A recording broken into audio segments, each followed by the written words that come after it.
Bonjour à tous et bienvenue sur la chaîne de Japan TCG. Aujourd'hui, on a 4 points importants à aborder.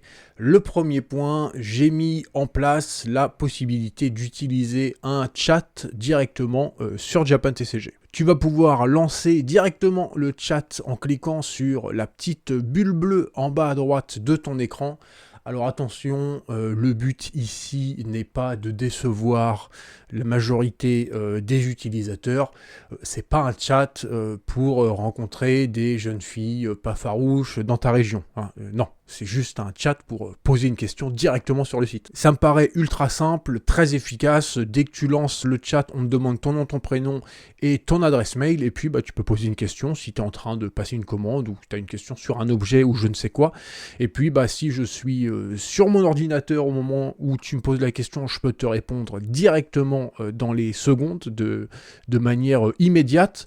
Et puis si jamais tu as oublié qu'il y avait 8 heures de décalage entre la France et le Japon et que je ne suis pas là, et bien voilà, si tu as quitté le chat, tu recevras de toute façon ma réponse directement sur ton adresse mail, donc ça roule. Deuxième point important, à partir d'aujourd'hui jusqu'à la fin du mois, tu vas pouvoir utiliser le code promo FREE en majuscule, F-R-E-E, et ça t'offrira les frais de port pour toute commande supérieure à 30 000 yens, et c'est donc valable jusqu'à la fin du mois, donc jusqu'à le 1er avril minuit. 30 000 yens, ça fait à peu près 200 euros. Alors je sais que tu es en France, que tu as plutôt l'habitude de manier des euros, donc il y a des chances que tu aies changé tous les prix en euros. Si jamais tu veux être sûr d'être à 30 000 yens ou plus, voilà, si tu penses être sur la limite, tout simplement, quand tu es sur ton panier, tu peux repasser les prix en japonais, en yens, histoire de t'assurer d'être à 30 000 yens.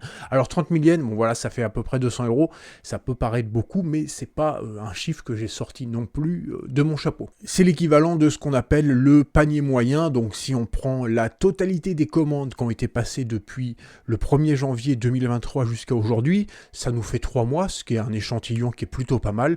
La moyenne des commandes, on est à peu près à 27 000 yens, donc en moyenne, quand une personne passe une commande sur Japan TCG, elle dépense 27 000 yens, donc voilà, c'est pour ça que j'ai mis 30 000 yens. Donc voilà, toutes les commandes au-dessus de 30 000 yens, n'oubliez pas d'utiliser le code promo FREE en majuscule F-R-E-E, que tu rentres dans la case code promo, et puis les frais de port te seront offerts quels que soient les produits, que ce soit uniquement des cartes à l'unité, que ce soit uniquement des displays. Voilà, jusqu'à la fin du mois, les frais de port, c'est pour moi. Je garde le plus gros point pour à la fin, donc qui sera en 4e. On passe donc au 3e point. J'ai rajouté les cartes manquantes de Triple Bit SV1A. Donc pour les gens qui sont intéressés, la majorité des cartes sont disponibles. Il y en a quelques-unes qui sont déjà en rupture de stock, mais voilà, c'est le moment, je me suis dit. C'est aussi pour ça que je fais le code promo. Voilà, toutes les cartes SV1A sont disponibles, donc si jamais tu es intéressé par cette édition, n'hésite pas à aller checker. J'en profite pour répondre à une question que je reçois de temps en temps par mail. Est-ce que je vais proposer les boosters, les displays ? Non. Comme je t'ai déjà dit, j'en avais parlé dans une ancienne vidéo, j'en ai parlé déjà plusieurs fois, j'essaie de proposer les produits qui sont intéressants, les produits que j'achèterais. Les cartes à l'unité de SV1A sont intéressantes et j'estime que au prix où elles sont disponibles, c'est intéressant. Pour ce qui est des displays, tu perds énormément d'argent quand tu achètes une display SV1A à aujourd'hui, que tu l'ouvres ou probablement même que tu la gardes scellée. À aujourd'hui, avec ce genre d'item, on est dans une situation où on peut même pas parler du fait qu'on s'éloigne de l'idée que j'ai de Japan TCG qui est de créer de la valeur. Là, on est juste dans l'inverse, c'est-à-dire que tu perds de la valeur, tu dépenses de l'argent, mais pas à bon escient, en fait, tu vas perdre de l'argent en achetant cette display, ce qui va me permettre, moi, d'en gagner. Si je vends cette display, on va être dans cette situation-là. Donc non, si j'ai des gens qui achètent, qui ont une boutique en physique, en Hollande, des gens qui ont une boutique en Allemagne, qui achètent au prix où je propose les items sur Japan TCG, c'est parce qu'ils gagnent de l'argent tout en achetant mes produits au prix qui sont proposés. Donc non. On arrive au dernier point qui est énormissime et je pèse mes mots. J'ai effectué la plus grosse réception de toute ma vie. Pas forcément en termes d'argent, mais en termes de quantité. J'en avais parlé dans ma dernière vidéo en disant que j'allais recevoir 10 000 cartes Dragon Ball Heroes. Bon, il s'avère que j'en ai reçu 16 000. 16 000 cartes, ça fait quoi? Ça fait ça.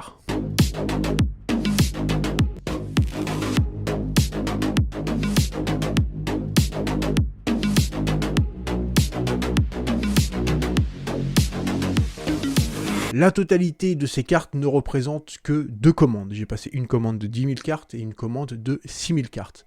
Ce qui fait qu'avec une quantité aussi énorme, j'ai pu avoir un très bon prix. Avant de continuer le visionnage de cette vidéo, je t'invite vivement à regarder le prix sur n'importe quel site professionnel pour ce qui est des cartes Dragon Ball Heroes, des communes et des rares.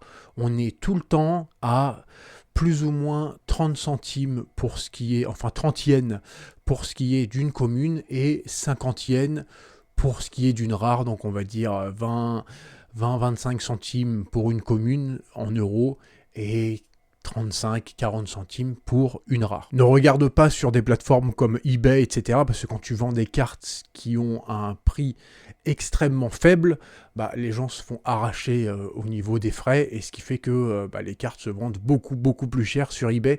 Et je sais même pas, ça fait très longtemps que j'ai pas utilisé eBay, je sais même pas si tu peux mettre un objet en dessous de 1 euro. Donc ne regarde pas sur eBay. Mais si tu regardes sur n'importe quel site professionnel, grosso modo tu vas trouver ces prix. Les cartes communes et les petites rares, on va dire, de Dragon Ball Heroes valent en moyenne plus cher que les communes et les cartes rares de Pokémon. Par contre, à l'inverse, les ultra rares valent beaucoup moins cher sur Dragon Ball Heroes que sur Pokémon. Et ça, c'est dû simplement au fait qu'il n'y a pas de booster. Donc, le mécanisme qui fait qu'on ouvre des dizaines de boosters, on ouvre des displays, et puis du coup, on a je sais pas combien de communes, ce qui fait que personne n'en veut. Et donc, on les vend à 1 ou 2 centimes, parce que de toute façon, sinon, on va les jeter. Sur Dragon Ball Heroes, ça n'existe pas. Et vu le prix auquel j'ai pu avoir ces 16 000 cartes, je pensais honnêtement que j'allais avoir que des communes. Et en fait, non. Il y a énormément de cartes qui sont des rares. Voilà, ça brille, c'est plutôt cool. J'ai sur la totalité des cartes à peu près 20% de rares. D'un autre côté, il y en a 16 000 et je ne vais pas les référencer une par une. Donc, ce que j'ai bien envie de vous proposer, ça va être des lots à des prix défiant toute concurrence. On peut imaginer, par exemple, je vais trier ces cartes. Là, j'ai pas le choix. Et je vais vous faire des lots. C'est un exemple, mais c'est ce que j'imagine. Des lots de 400 cartes avec 350 communes, 50 rares. Voilà, pour les gens même qui veulent découvrir Dragon Ball Heroes. Et par contre, au niveau des prix, je vais pouvoir proposer probablement 40% du prix que tu as l'habitude de voir. Pas 40% de réduction, 40% du prix. Donc on sera à 60% moins cher que si tu les prends à l'unité. Les cartes sont à 95% neuves et de toute façon il faut que je les trie. Donc ça va me permettre de vous proposer des lots de cartes à 95% neuves et sans double. J'ai bien envie de vous proposer ça. Ça va prendre un petit peu de temps, le temps que je m'occupe de classer tout ça. Mais voilà, ça vous ferait des lots où la carte serait à 10 centimes, grosso modo 10 centimes d'euros, au lieu de 30 yens pour les communes et 50 yens pour les rares. N'hésite pas à me dire ce que tu penses de cette idée dans les commentaires. Moi, je pense que ça peut faire découvrir Dragon Ball Heroes aux gens qui connaissent pas. Et puis même au pire, je veux dire, pour des revendeurs, là, au prix auquel tu vas toucher les cartes, tu peux refaire des lots sur eBay et les revendre par lot de 100 ou 150, et puis ou sinon pour finir ta collection. Alors bien sûr, les cartes, tu pourras pas choisir telle et telle carte, les lots seront déjà faits, mais ça me paraît être une très bonne idée. Voilà, merci à toi d'avoir passé ce moment avec moi, et puis je te retrouve très bientôt pour une nouvelle vidéo. Allez, bye!